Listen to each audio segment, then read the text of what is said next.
Big Blue Nation, welcome back to another episode of the Bluegrass Breakdown. I'm with my man AJ Nava as always, but today we got a special guest. His name is Phoenix Stevens. He's a women's basketball extraordinaire for KSR. Phoenix, say what up to the people, man. What's up? I'm glad to be on. Thank you all for having me as always. Thank you for coming, man. We know you're a celebrity out here, and it's super hard to get you on the Celebrity is a very, very kind thing to say. Very, I don't know if we're that far yet, but I appreciate the kind words. Hey, Got man, you. We're all growing together, and it's a great thing to do. Heck yeah. I will say, Phoenix, we know you focus on women's basketball, and that's your thing. Sure. But when the men's games are going on, you are the most honest and blunt person on Twitter, and I'll give that credit to you. Very truthful. You like 1 minute you're like Denzel Aberdeen, I love you, and then you're just like, this guy is probably the worst shooter I've ever seen in my life. I love it, man. Yeah. Hey, walk me through like the emotions you got when you're just watching any UK men's basketball game. Well, look, I've been a UK fan my whole life, right? I think people sometimes get the wrong idea in their head where, I cover women's basketball, and they're like, well, this bozo doesn't care about men's basketball at all. And I'm like, well, what do you mean? I'm wearing a WNBA sweater, right? Probably not the best day to be making this argument. But, I love men's basketball. Like, I have a book it's an encyclopedia of the unforgettables. Right. Wow. I have like all this random UK member. Like, I'm a big UK men's basketball fan. I always have been. And, I'm a diehard. I live, breathe it, sleep it. And, I'm like every other UK fan where I'm irrational.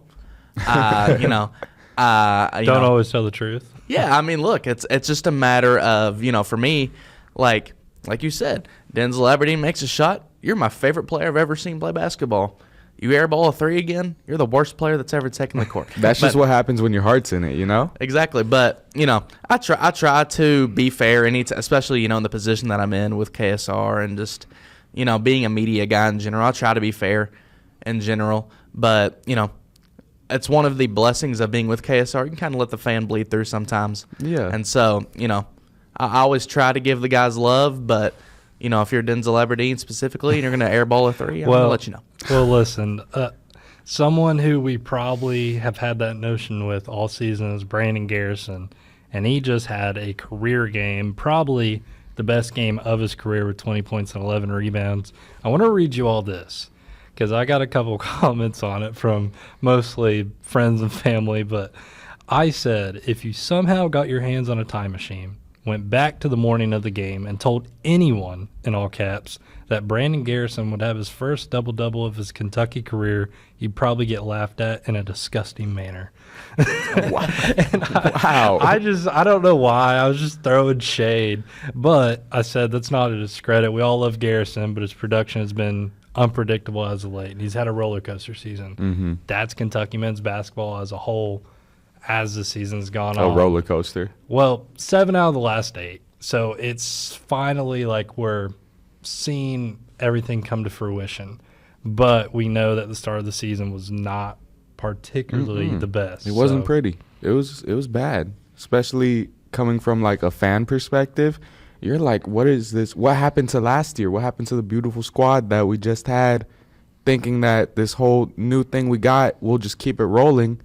But we're past that. We're into this new kind of era.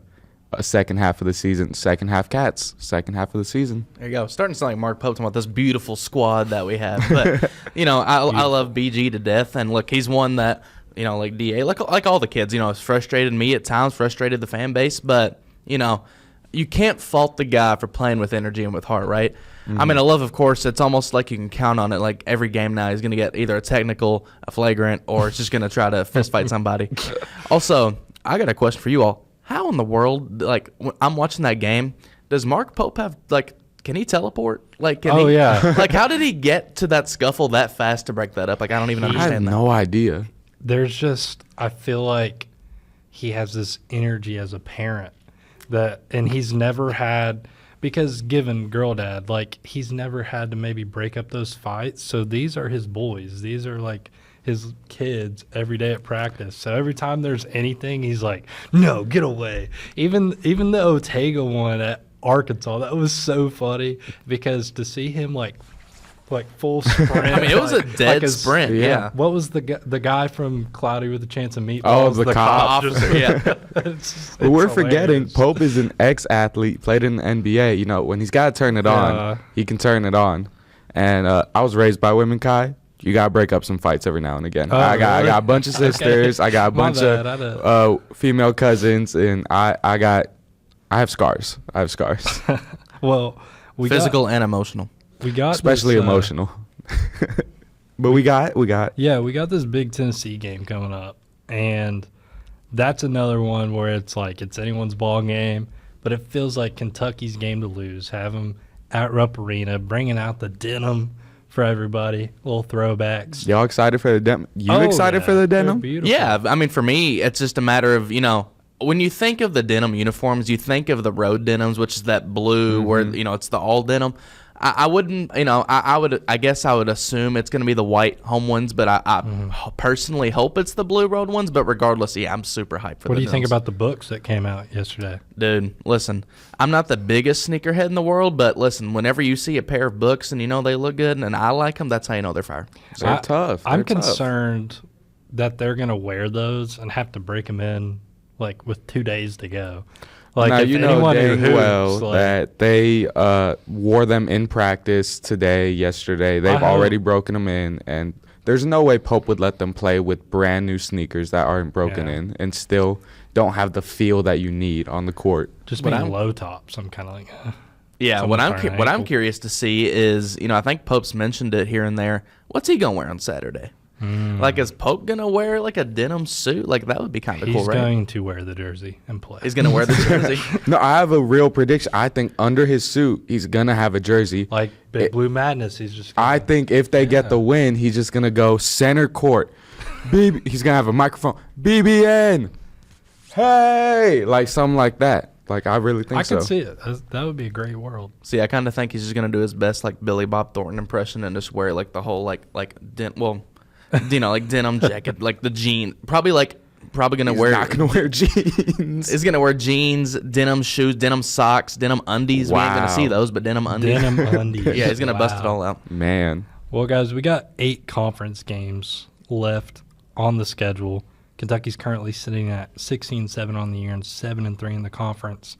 I want to get your all's roundabout estimate of how they'll finish. Upcoming, you have Tennessee and Florida, which are 2 very tough games. Georgia, who's been a ranked team all year, rounding out with Auburn, South Carolina, Vandy, and then A&M, who's topping the SEC, in Florida, again at Rupp Arena. So what are your all's final predictions for the SEC conference record? Well, I'll say for my predictions for the final record. Well, let's see. I'm still used to covering women's basketball in 16 games, but it's 18 here on the men's side. Final record, I'm just going to go look across the schedule, right? Because you have this Tennessee game. By the way, this Tennessee game is so big because you think about how poorly Kentucky started the season, and they went on that, it felt like a losing streak, kind of started SEC play a little bit. Mm-hmm. They're half a game out of first place. Like, Kentucky's 7-3 in SEC, A&M and Florida are 7-2, right? Mm-hmm. And you still get to play those teams, right? So, this Tennessee game is absolutely massive. As far as a record goes, man, I mean, you're already 7-3. And just looking across the board, you have Tennessee, Florida, Georgia, Auburn, South Carolina, Vandy, A&M, and then Florida again, right? I think they split Florida. What do you all think about? Well, first, what do you all think about Florida? Because, I feel like Kentucky splits because I feel like they're playing at a higher level, but Florida's also so good, right? Defending national champs. So, what do you think about that? Lose on the road, win at home. Yeah, I think it's a 1-1 kind of situation going on. I think in my world, I'm thinking if they go 4-4, worst case scenario. Yeah. If they go 5-3 even, and you finish conference as 12-6, 11-7, I think that's a great record to finish off at. Especially because the SEC is all over the place this year. All the good teams are losing to the bad teams, and then vice versa. It happens all over again. Vandy will lose to this team that just went on a 3-game losing streak, and then it's all over the place. It's anyone's conference this year. Like, you would think this little Valentine's game against Georgia is anything to just scoff at and throw away, but Georgia's a good team. They can drop 90 a night, so it'll be interesting to see how they round it out. I'm But kind of yeah, like I think- like you though, where if Kentucky can finish 11-7, I'd say 10-8, or somewhere between 10 and 12 wins in conference play, you have to feel really good about, first of all, the kind of turnaround you had, the momentum you have heading into March, but also like I said, you're half a game out of first place right now. Well, maybe you can get a double bye in the SEC tournament, right? Ooh. Like, it has been so I didn't hard. think about that. It's been so hard for Kentucky lately because it feels like you go down to Nashville and we're all so used to partying. And heck, I watching John Calipari's teams when he first got here is like you kind of knew Kentucky would be playing on Sunday no matter what. You booked your Airbnb, your hotel or whatever to Sunday, and you just partied on Broadway the whole time. But I'm scared to go to Nashville now. I really am. I've been to Nashville twice, and they have lost by like 30 both times, and I'm tired of it, man. You hate to see it. But no, it'll be a different story this year. It'll be something We'll something see. new. That's my feel for it, at least. Yeah, well, speaking of Nashville, Vanderbilt actually came into town last night and beat the Kentucky women's basketball team by a singular point. Yep. Mm-hmm. Kentucky, number 16 in the nation. They dropped another one in the SEC. You all were both at the game. So can you kind of tell me what was going on? Because from my perspective, it seemed like we got two of the big dogs in the SEC just facing off. And it felt like one of those losses where you don't really hang your head too much about it. You just kind of get back, watch film, go out for the next one. And that's kind of where I'm at personally, too, where, it really sucks, especially like I said in the preseason, I said leading up to the game, I thought Kentucky would lose this one. Like, I just felt like Vandy's such a good team. I felt like they would split, and to me, I just had a weird feeling maybe they'll win on the road, right? Like, I currently still think Kentucky will go down to Nashville and win that game, right? But it's just so tough because, obviously do all that pre-talk before, but when you're in the thick of it in the actual game and you see how it plays out, I mean, at the end of the day, you turn the ball over 20 times and give up 25 points off turnovers, right? I mean, I think that singular, those two stats could be like, okay, well, that's why you lost. But like you, big picture, I'm not really too worried. You got Tiani Key back, and first of all, how about Tiani Key? Career high 27 points. She is playing like she was sitting on the couch for a couple weeks or something. I mean, She was. I know. I was just playing with the amount of fire, and just you can tell how bad she wants it on the court, which is always great to see. I don't think the other team's lacking, though, when it comes to like that type of energy. Again, like you're saying, it just felt like Vanderbilt was just the better team.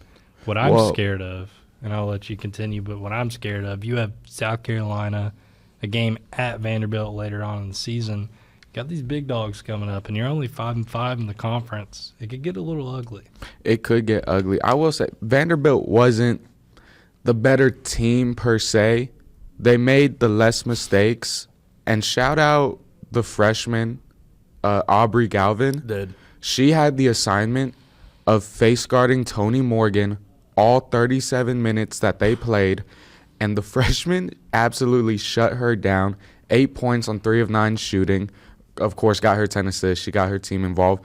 But what made the difference in the game was that Vanderbilt forced Tiani Key and Asia Boone to bring the ball up the floor majority of the game, and that just disrupted the entire offense. And I said this earlier in one of our podcasts way back when, that's a big thing for Kentucky is they know, just like last year, if you shut Georgia down, now if you shut Tony down, their offense is kind of in a disarray, and you don't want Asia Boone bringing the ball up the floor. All credit to her. She's not the ball handler. Vandy exposed her really bad. Now every team in the country knows if you trap Asia Boone right past half court, she's going to make a bad pass, probably go to Clara, and then Clara can't swing the ball down the court. She made that obvious. She led the team in turnovers, 6 turnovers on the night. I believe there's 20 total in the game. 20 in the game. 20 for UK, yeah. You Yep. ain't going to win a game if you have 20 turnovers. And Vandy only had 6. So it was really, Vandy said, we're going to be physical. We're going to make Kentucky make a lot of mistakes. And it led to a free throw battle. I guess if you lose the turnover margin by 14 and only lose by 1, I guess you can live with it, right? Yeah, I mean, Yeah. Look, a lot of the mistakes that Kentucky made were unforced, and that's just like you go back to the drawing board and you work on it. And, it's like you were saying about Asia. I almost feel for the kid, right? Because, man, she hit so many big shots to keep Kentucky in that game, and we're not going to care, right? Same thing about Clara Streck. You're talking about her turning the ball over. I mean, she had 14 points, 15 rebounds, 7 assists. We're not going to care, right? Because of the loss and the way it happened, and that's just the unfortunate reality. But I feel like this team is so close to turning the corner again. You know, really, I mean, I would say January 1st when Tony Morgan hits the game winner against LSU. That's the peak of Kentucky women's basketball. I think they're 15-1 at that point. And then you say to yourself, or I think maybe they're 14-1, whatever. But you say to yourself, okay, we are a top 5 team. Our only loss is to a then top 10 Maryland team on a neutral court in November. Right? Like, we are here. And then Tiani goes down. And, man, you could really see, I mean, now that she's back, and you see the obviously difference. saw, you see it. You see it was a huge discrepancy between when she's not on the floor and when she is. Like what Kenny said in the postgame. She's the leader. She's the vocal leader. She's what is bringing confidence to the team and keeping them kind of like the same way Tony does with the ball, Tiani does with her voice. And it brings a calmness. It's a weird thing. It's calmness, but it breeds chaos for Kentucky in a good way. Yeah, and I just feel like they are so close to figuring it out. And maybe they did figure it out. You know, you only lost by 1 point to the number 7 team in the country, right? And when that you almost beat yourself, Yeah. too, with the 20 turnovers, like that big picture, that is a good sign. And if you can figure out getting someone else when teams figure out that they can shut down Tony and you can have another ball handler there. Maybe Tiani's point forward from now on when that happens, because it's going to happen again. When teams saw you can make this squad just in disarray from shutting down one point guard, they're going to repeat. It's a copycat league basketball, so it's going to happen again. Just fix it, go back to the drawing board like you said, and then boom, boom, pow, let's head into March. Maybe they can turn the corner, but they have a tough one coming up next at number 4 Texas. Going to be a tough one to even play. I couldn't imagine if they go in there and win. Just beat LSU by double digits last night. So wow. Yeah, so we'll kind of do the same thing with the men, but sitting at 5-5 on the conference and got, from my eye, 4 decently hard games left on the schedule. What are your predictions for what they'll finish in the conference? Yeah, you know, I sit there and look at the remaining schedule, and you say, we got to play Vandy again, and it's on the road, right? I think Kentucky wins that game, but you look at Texas on the road, and then obviously South Carolina at home, but, you know, that's still South Carolina we're talking about, and then Ole Miss. You know, I think Kentucky drops 3 more in conference play, and I think Kentucky goes, 8-8, right? So I see an upset in there somewhere. Like it could be versus, I'm trying to look who it could be against an upset to get that win. Definitely not South Carolina. Let's just throw that in the back of our minds. Hey, man. Hard to beat them at HMC. It really is. I would not as of late, but it's a hard game, man. I would say 8-8, 9-7 somewhere. It sucks because I was just talking about the double bye for the men. I don't think that's a possibility for the women anymore, just looking at the slate, and it sucks because Kenny did that in year 1, right? And I think getting a double bye in the SEC tournament, that can be a benchmark or a goal. But you look, like Tennessee and Vandy are both better than they were last year. Mm-hmm. And you still have South Carolina, Texas, LSU, right? And then Ole Miss is multiple games ahead of you too. So, you know, you got to hope teams lose, and you got to hope you can keep winning. But even if Kentucky wins out and goes 11-5 in the SEC, and that's what they did last year, right, and got the double bye. Even if you win out, I still don't know if getting the double bye is, I guess if you went out, getting a double bye is a possibility, but I don't know if it's even likely. So yeah, maybe being a little bit of an underdog, someone who is under the radar and maybe discredited will help them when it comes tournament time. You never know. Yeah, when your back's against the wall, that's when you find out who you are as a team, and this team is close to that point now. So we'll see. It's just a matter of, look, February 1st, when Tiani Key came back, to March 1st, the end of the regular season, heading into postseason play. It's a matter of we just got to find our rhythm again, right? Last night, a lot sucked, and you don't want to lose ever, obviously, right? But I do feel like Kentucky's trending in the right direction. So, for both teams, for the men and women. So, for both of them, it's just a matter of stacking momentum and, trying to play your best basketball when March rolls around. I do want to circle back before we wrap it up. How good is freaking Colin Chandler, man? Because I'm sorry, but I was watching that Oklahoma game in awe. That man did a little size up step back three and drained it. And that was when like John Cena appeared in the Royal Rumble. The amount of pop you just hear, he gets it. He's a WWE guy. I get it. Yeah, but he brings this up he always has to bring WWE into our basketball podcast. It's like when Cena came back at Money in the Bank, dude. It's that type of pop. 2008 Royal Rumble comes off. Oh, now there's two of you. Yeah. Anyways, no. I'm going to get into it. I'm going to get into WWE. Colin has been impacting the ball on both sides. And the amount of improvement in just like a span of a couple weeks. I mean, going into that LSU game, he wasn't really showing what he was capable of. And since then, credits to Tom Hart, they've been calling him Captain Clutch, and he's had play after play after play. He's had the steal against Tennessee, obviously the big lob up to Moreno, the turnaround jumper against Arkansas, and then what he did against Oklahoma, having another double-digit night. Colin Chandler's been unreal as of late. And I just got to say, man, I'm impressed, and I can't wait to watch more. You know what's unreal to me? Kid shoots 40.4% from three. I would not have thought that. Okay. I mean, he is the team's best three-point shooter, right? Denzel Aberdeen's playing really good as of late, shooting 38.2%. But, you know, it feels like every time Colin Chandler gets the ball from beyond the arc, it's almost how I felt about Kobe Bryant last year. I'm like, shoot it, dude. Like, it's going to go in. Yeah. Let it fly.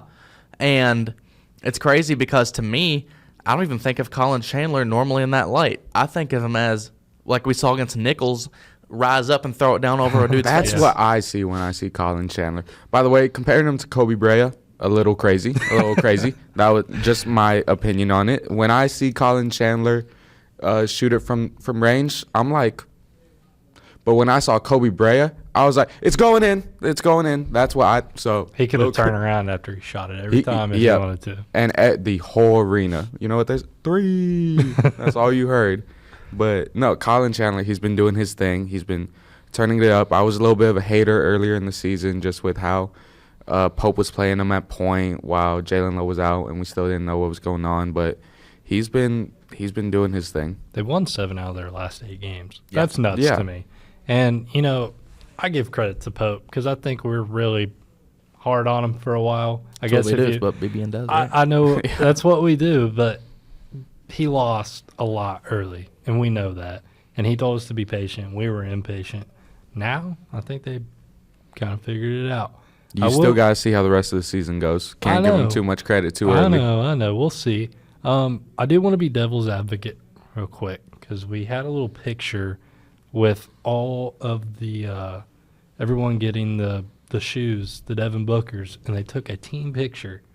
Jaden Quaitons was not in the picture. And I was like, I don't want to be too ignorant talking about it, but, like, where's he at?